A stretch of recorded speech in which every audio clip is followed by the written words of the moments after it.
Naomi, that was such an inspiring and exciting speech. You always make me feel that another world is possible.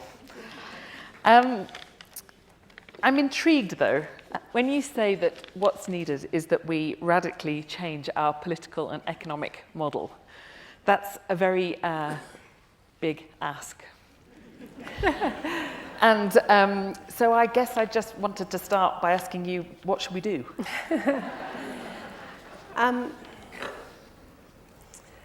Well, I think there's two levels where I think, I wanted to quote Alexis, because I really do believe that there isn't one answer, and that it really is about finding where that place is that you have the most passion, right? And for a lot of people, that is their backyard, right? So I think that there's been a way in which climate change has been really abstracted to parts per million of carbon, in the atmosphere. And it was this idea that you had to find the answer, and so, but what I would say is, people should find the place where they feel they have the most passion and also the most influence, right? And so, if you're a student in university, get involved in the fossil fuel divestment movement and ask your university to live up to its values. If you're involved in your church, do the same thing.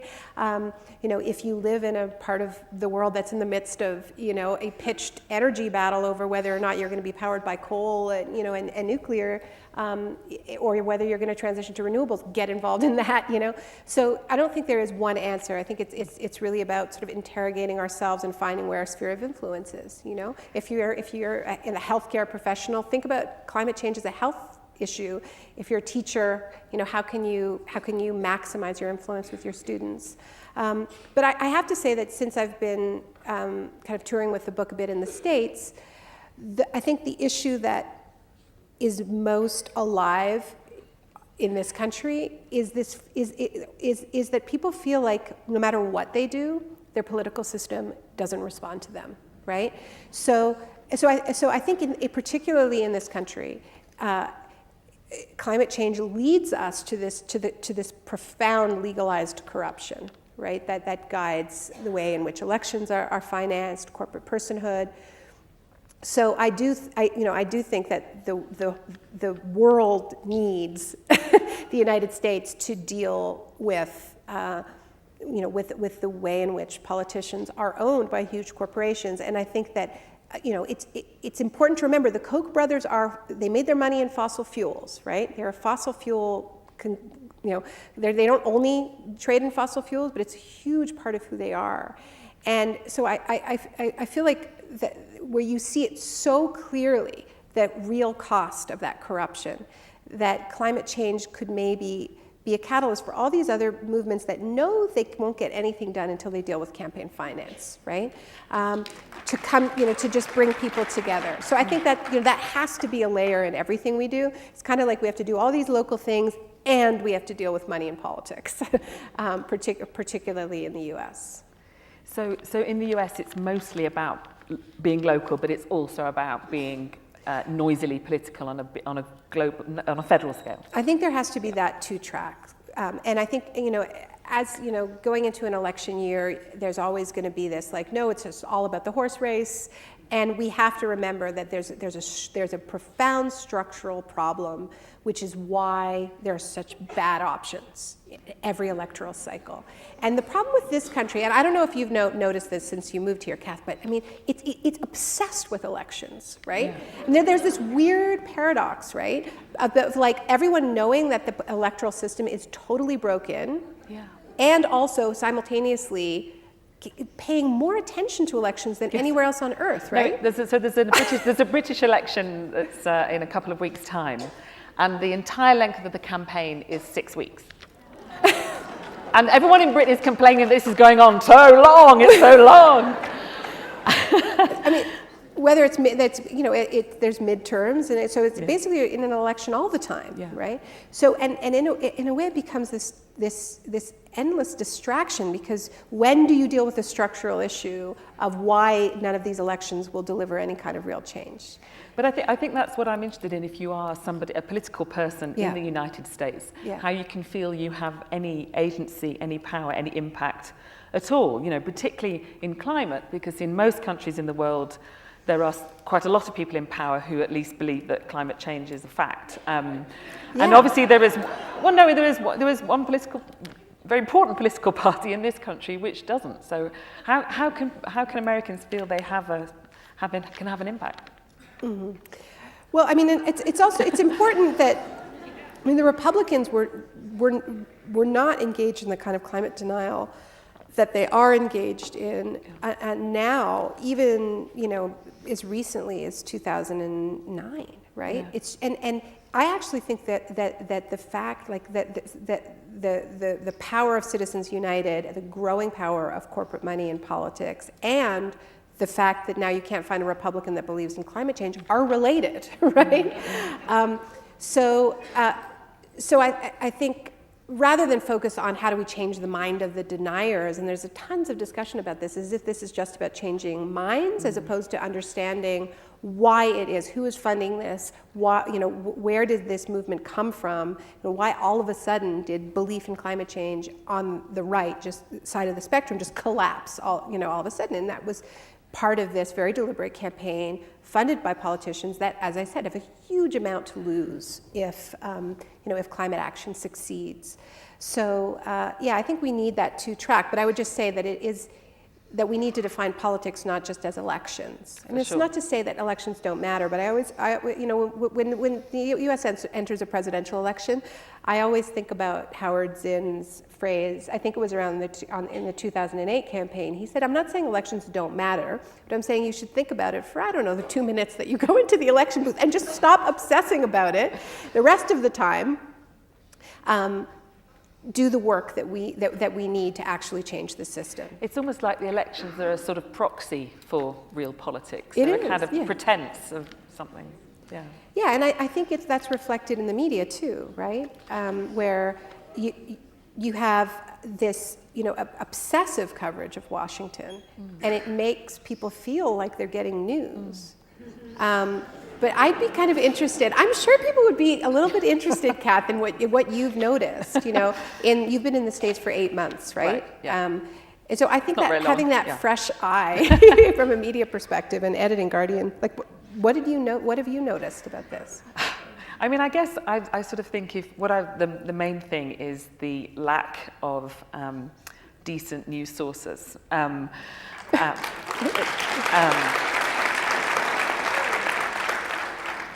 the sort of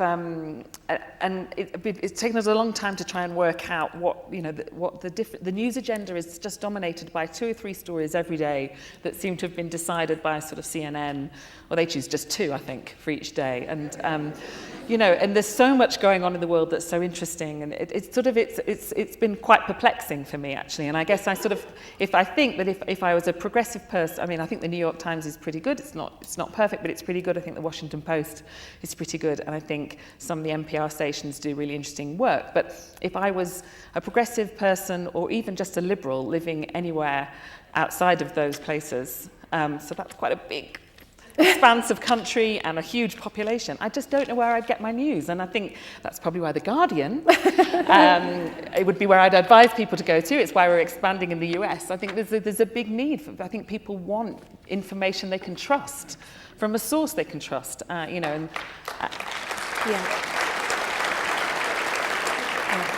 I mean, this isn't a plug, although it is a plug, but The Guardian has got a particular ownership model, which is the reason why you can trust it. So it's not owned by an individual. We don't have a proprietor, so there is nobody exerting political influence.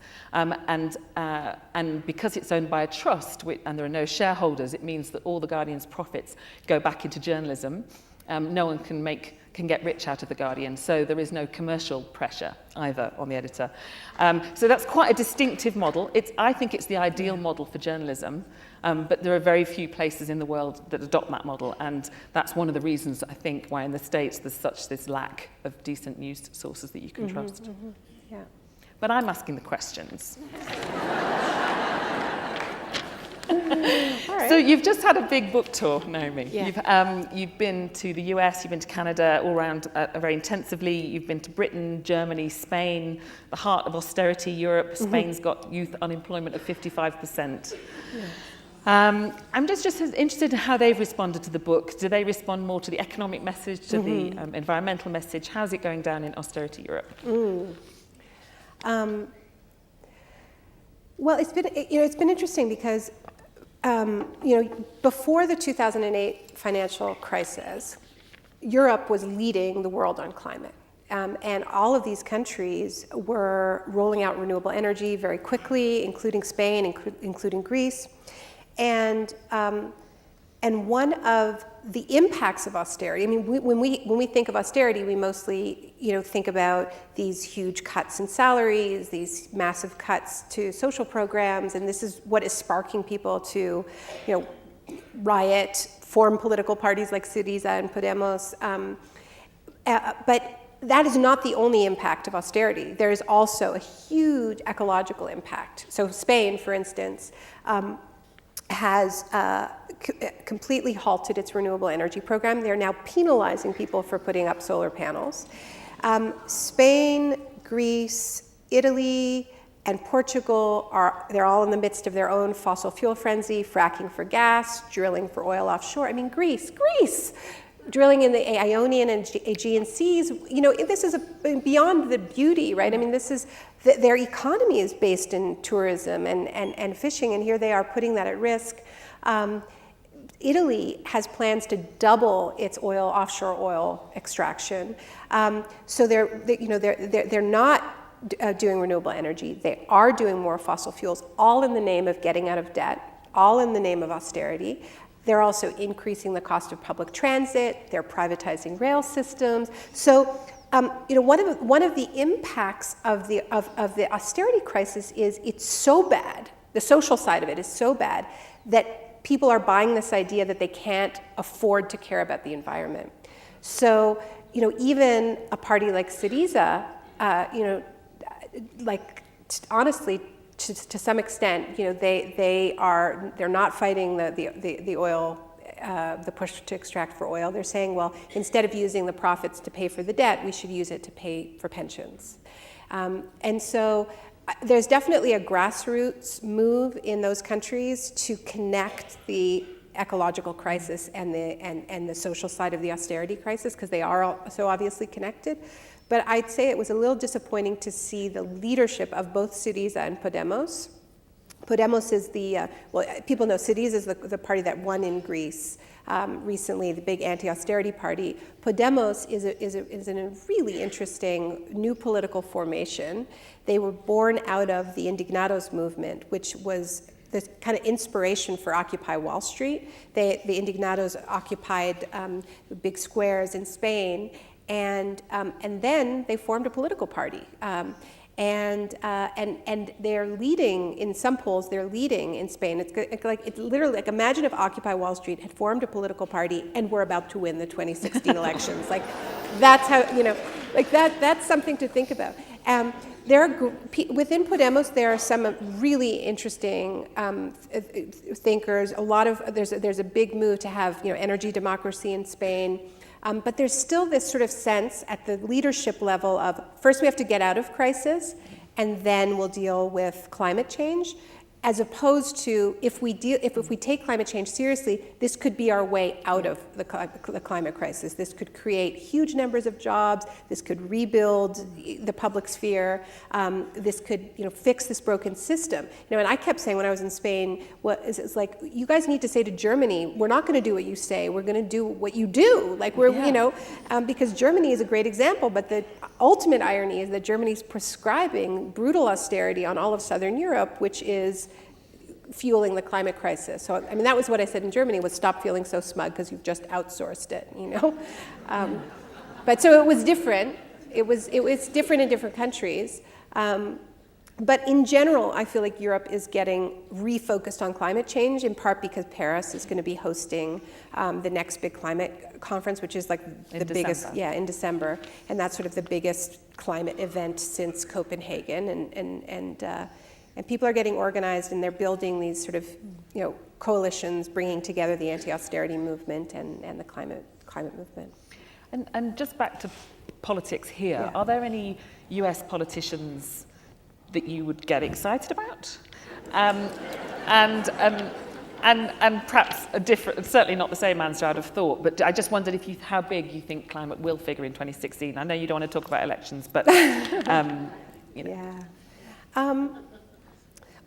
I do think in the States, you have this big structural issue. So I think, some of the most exciting stuff is happening at the local level. And there is, I think, particularly because of what we've seen in Seattle, like the Fight for 15 came out of the Seattle City Council, and the fact that Seattle had the first openly socialist councilor in a long time, and made that an issue. So I think there's some interesting stuff happening in Vermont, interesting stuff happening at the city level. What are this Build de Blasio initiative last week? That's quite interesting. Actually, it is really interesting. I don't know if people saw that story. Bill de Blasio has just revamped Michael Bloomberg's climate plan, which was called Plan NYC. And he's calling it One NYC, and it brings together the commitment to fighting inequality that was the centerpiece of his election campaign with the need to have strong climate policies. And it's an incredibly bold plan. I mean, if he pulls it off, it will be the most exciting thing happening on climate anywhere in the world, I would say. I mean, he's pledging to bring 800,000 people out of poverty by 2025. That's as many people as live in San Francisco, based on the types of policies that I'm talking about, in big investments in public transit to reduce the commute, because all the research shows that one of the biggest barriers to getting better employment is that African Americans have the longest commutes in the country, and it's to the jobs. So it's not just about investing in public transit, it's where you make the investments in which underserved communities. So it's the most ambitious attempt to bridge fighting inequality with climate action that I've seen anywhere. Now, a lot of it's out of his control. Like part of the plan is to increase the minimum wage. That's not something that can be done, at the municipal level. But I think that having a New York mayor become a champion for raising the minimum wage, I don't think he's talking about raising it high enough. He's talking about 13 instead of 15. But still, I mean, it's really significant, and I think bringing these conversations together is really significant. And particularly in this moment where you have American cities on fire, not just because of police violence, but also because of the systemic neglect of those communities that creates this context. I think that laying out a plan that is really about bringing resources to the most underserved communities under a climate justice lens is really, really exciting. So the 2016 election, I mean, I think the best thing that can happen in the short term around this is for people who care about these issues in this country to come together and lay out a vision for what a national climate justice plan would look like. And I laid out some of the sort of tenets of it, what affordable or free public transit, raising the minimum wage for those climate jobs. And by the way, I think it's not just about defining green jobs as putting up solar panels, but also investing in the parts of our economies that are already low carbon, like precisely the parts of our economy that are most under siege: teaching, caregiving, healthcare, the arts. We live in a world upside down, as the late, great Eduardo Galeano told us. And so I think that what we're trying to do in Canada is we're having a meeting of labor groups, First Nations groups, students, climate justice activists, to try to come up with like what are the 7 points, because we are in an election year as well, what are the seven points to get us off fossil fuels and have a just transition, and then use that in the election to push candidates to better position. And I say this because Hillary Clinton, left to her own devices, will be a nightmare on climate. We're not going to revamp the whole political system between now and 2016. So I think the strategy has to be to push Clinton or whoever the Democratic candidate is to be better than they would be otherwise. We've seen, I think, that Obama, there's this narrative, Obama's just worried about his legacy, and that's why he's suddenly talking about climate change. No. Obama's talking about climate change because there's a climate movement that is pushing him on climate change. And in his first term, there wasn't. In his first term, there was backroom lobbying and persuasion and big green groups meeting with big coal companies behind closed doors and developing cap and trade. And when that failed, Bill McKibben said, we tried it your way, now we're building a movement. And that's what, and that street movement and the willingness of people to engage in civil disobedience and the fossil fuel divestment movement is what's making Obama feel the heat and actually introduce some half-decent climate measures. And so we need to be framing these issues. We need to be planting a pole for the kind of climate vision that we want: 100% renewables, fossil fuels in the ground, free public transit, sacrifice zones first. Build from there. And then we have to push Hillary because the reason why I say left to her own devices is if we look at her track record as Secretary of State, Hillary had plenty of time to make it clear that climate change was an issue that was a priority for her. She almost never talked about it. If you compare her with Kerry's talked about climate change being a weapon of mass destruction. Hillary almost never talked about climate change. She was a big fan of the Keystone XL pipeline. She was getting all ready to rubber stamp it. So it's clearly not an issue that she's going to champion on her own. But what we've seen from Obama is that movement pressure can make an impact. And I think that the thing that they will be most concerned about is that they're not going to have passion from the grassroots. And there's a lot of passion on climate at the grassroots. So if there's an articulation of this is what it will take to get us passionate, then it's possible it will move her. And this is making the best out of a bad situation. I'm not going to lie about that. Meanwhile, there's a very interesting and exciting climate movement in the world's other gigantic polluter in China. Yeah.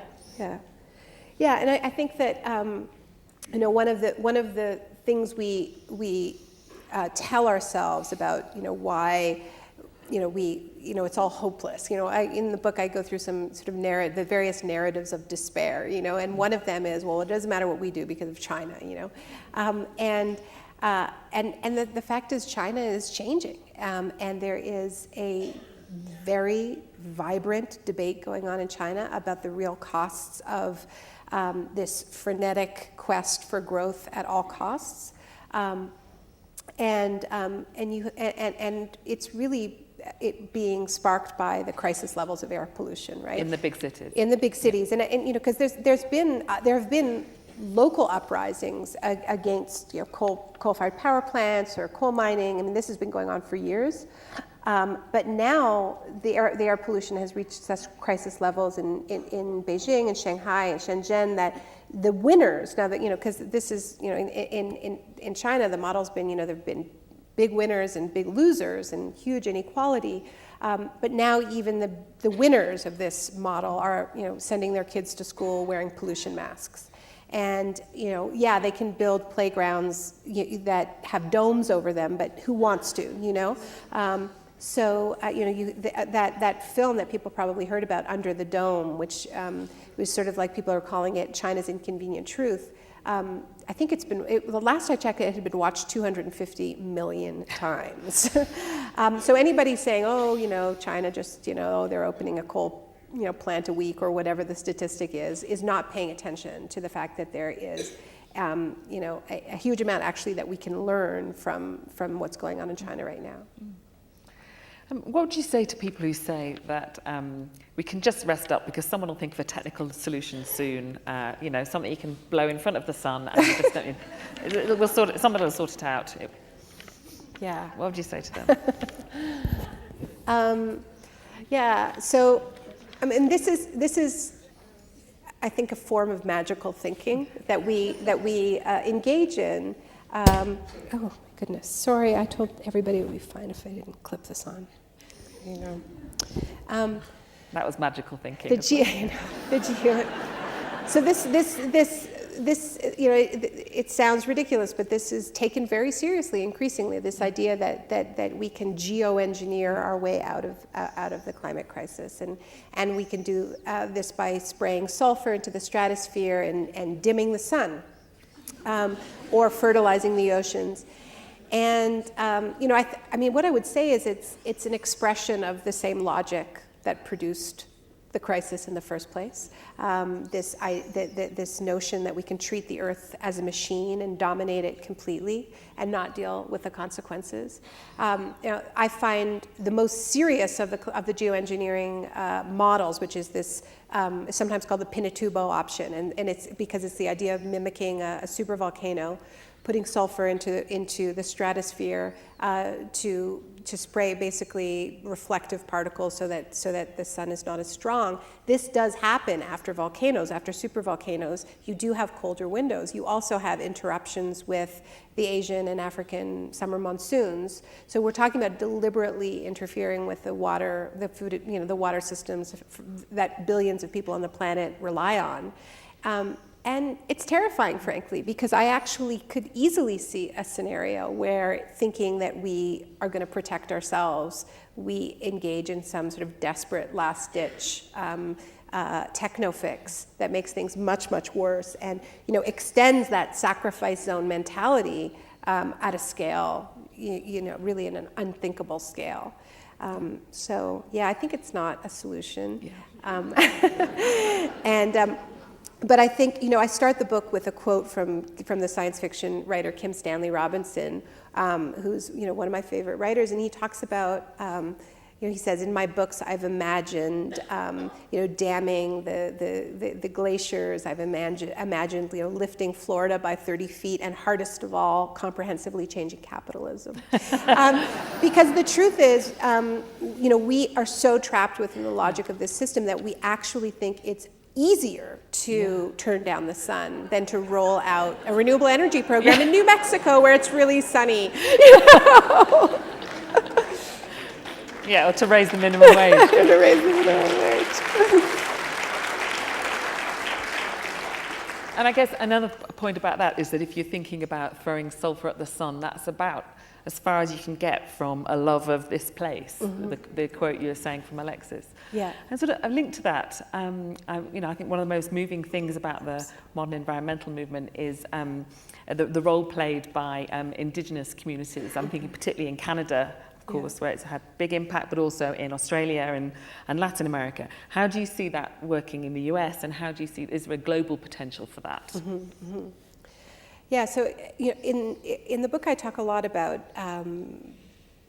the fact that we are not going to keep the carbon in the ground until we respect Indigenous rights, because the largest pools of carbon are underneath Indigenous land. And I think respecting Indigenous rights it's not only about you know, legal land rights, it's also about providing the resources that have been promised to Indigenous people, and many broken promises, so that there are more and better options than just extracting more coal or more oil.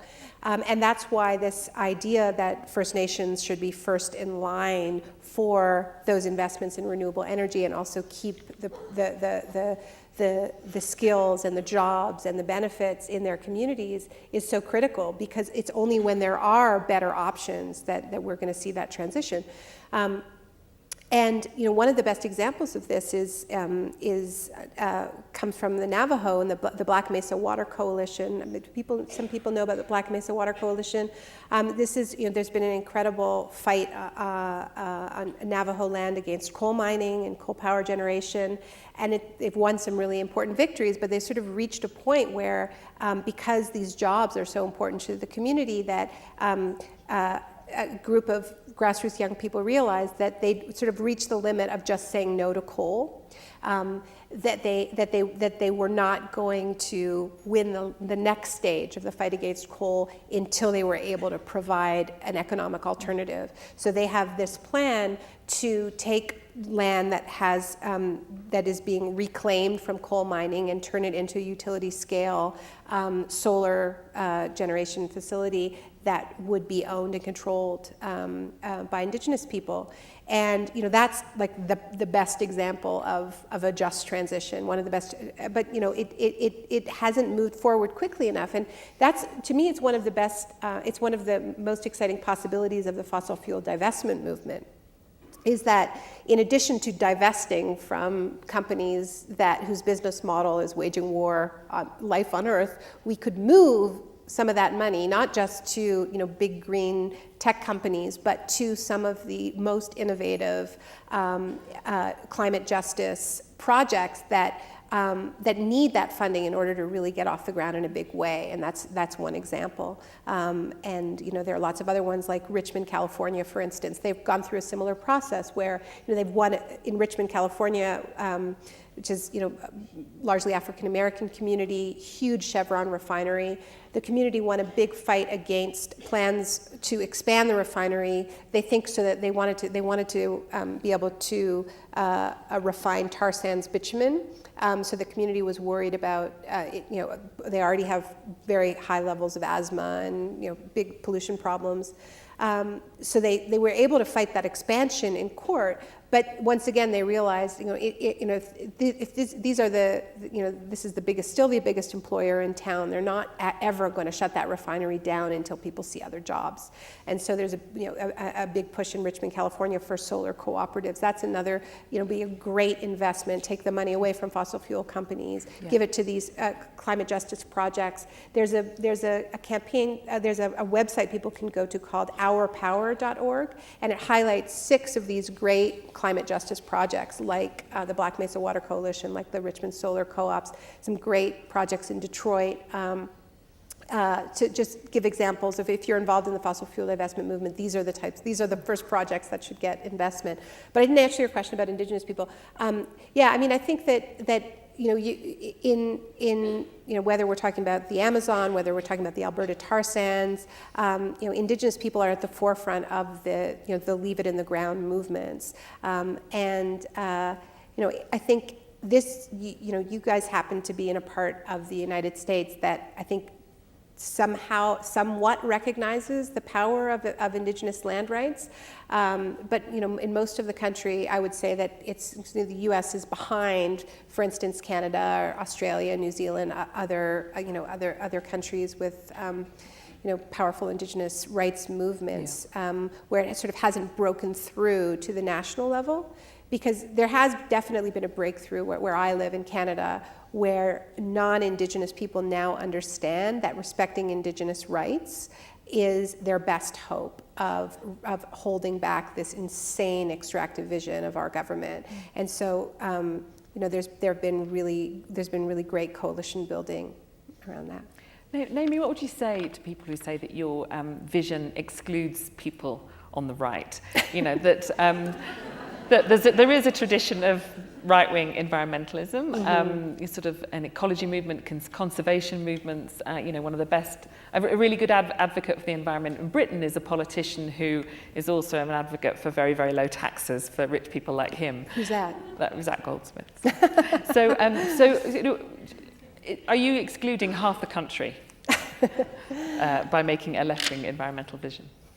Well, look, I think that in these place-based campaigns, like in the anti-fracking movement or the anti-coal movement, when people are fighting to protect their home places, they are often very nonpartisan. They do bring different interests together. The fight against Keystone in Texas, for instance, it's like vegans and cattle ranchers coming together, and I think also the fight for energy democracy is a fight that can bring in people who have that sort of that deep desire for self-sufficiency. Why are we giving our profits away to these foreign multinationals or whatever it is?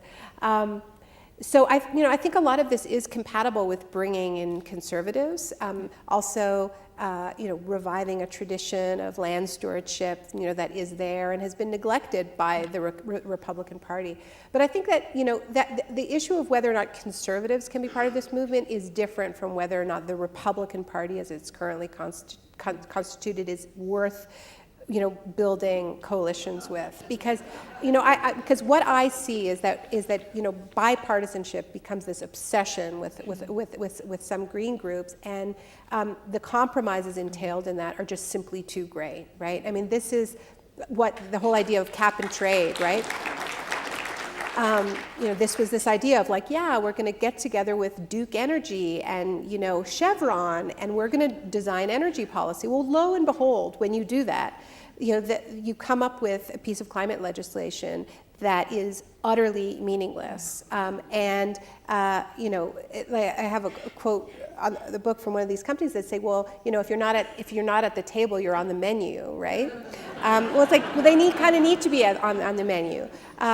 So they're precisely who should be on the menu. Yeah. But I quoted Charles Koch because I think that we have been living the success of a very deliberate campaign to shift the values of the culture, right? And it's been global. I mean, that quote from Margaret Thatcher, there is no such thing as society, right? Or a better quote from Thatcher, right? Economics is the tool, but the goal is to change hearts and minds, right? So we've actually been part of this project of social engineering, right? Where our collectivist impulses, which are a big part of us, human beings, we're selfish, but we also are capable of incredible solidarity and generosity. We are social animals. We care about each other, and that side of us has been, systematically attacked. So I don't think we can shy away from the fact that we need to shift the values of the culture. You can call that left wing or right wing, but we have to do it. We really have to do it. The other thing I would just say is I actually think that climate change is a challenge to the left as well as the right, and in that. I think it's more of a challenge to the Tea Party than it is for your average liberal. But I still, I was deeply challenged by this research. My previous work was, more about more along the lines of what I'm criticizing Syriza for. It's more about distribution, but I wasn't looking at this model of endless extraction. And a lot of the left still treats the earth as a machine and as if we can continue to extract, and we're just going to divide the spoils up better. So I think I see climate change as a spirit, not to get too flaky here, but we are in New Mexico, so I think I think it is. I think it's not just a political and economic crisis. I think it's a spiritual crisis where we've. And I think it goes back to this really bad idea that was born in the 1600s that said that the earth is not alive, the earth is not this life-giving force. It's a machine that can be endlessly controlled by people, and that was Francis Bacon's idea. It was Descartes' idea. But it was fossil fuels. It was the ability to harness fossil fuels at an industrial scale that convinced us wrongly that we really could separate ourselves from nature. And I am the most interesting part of the research for me was weirdly going back and reading the original marketing material for this commercial steam engine in the 1700s, where the way in which this machine was sold to industrialists and the owners of fleets of boats was, this will finally free you from the tyranny of nature. You will be the boss. You will be in charge. You can sail your boats even when there's no wind. You can build your factories wherever you want. You don't have to build it by a river with a waterfall and rushing rapids. It will function at all times. And you are as gods. And that was what fossil fuel delivered, the illusion that you could have a one-way relationship with nature, that there would be no consequences, that you were truly in charge, and harnessing that power in order to control other people, in order to control workers, in order to extract more resources from colonies. There's Andreas Malm, who's a Swedish historian. He calls climate change the atmospheric legacy of a class war. And so I think the reason why climate change is so threatening is because actually what we're learning is that we were never in charge. That all of this time that we've been telling ourselves we were the boss, we have been emitting greenhouse gases that have been accumulating in the atmosphere and not going anywhere. This is the thing about carbon, it sticks around for hundreds of years. So now comes the response. It turns out there's no such thing as a one-way relationship. There's no such thing as a non-reciprocal relationship in nature.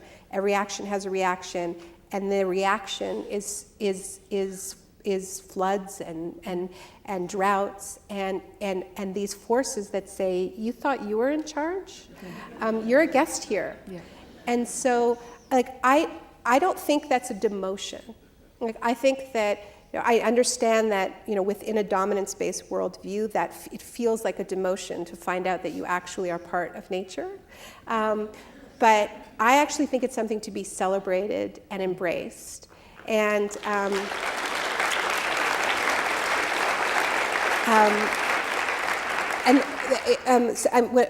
some friends of mine have made these stickers ahead of the Paris conference, and they say, "We are nature defending itself." And I just think that's such a great slogan, that our task is not to fight for nature, it's to be nature defending herself. That's a great message for us all to take home. Ladies and gentlemen, I have to say I've never been in the company of such a wonderful audience. I don't know about you, Naomi. Thank you very much. There are signed copies of Naomi's book in the lobby, which I thoroughly recommend to you. Please join me in thanking Naomi Klein.